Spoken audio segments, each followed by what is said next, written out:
Metal ground against metal. A lurching shudder shook the floor beneath him.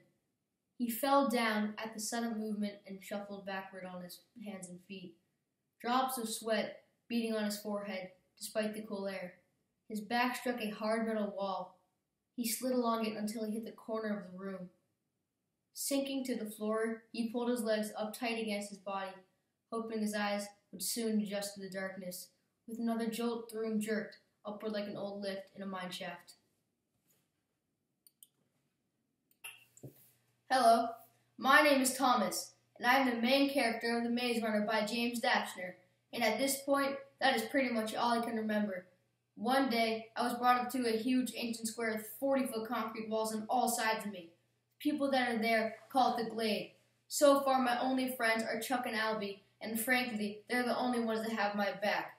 I was terrified when they told me that we are stuck here until we find a way through the maze.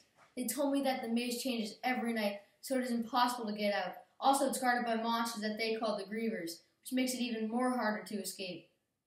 When I saw the people running in and out of the maze, so-called the runners, I knew right then and there I needed to be one.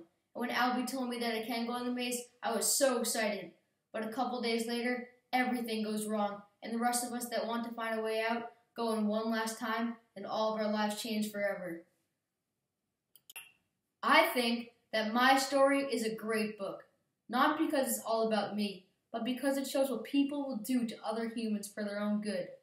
Also, it shows how me and my friends all came together and helped each other get out.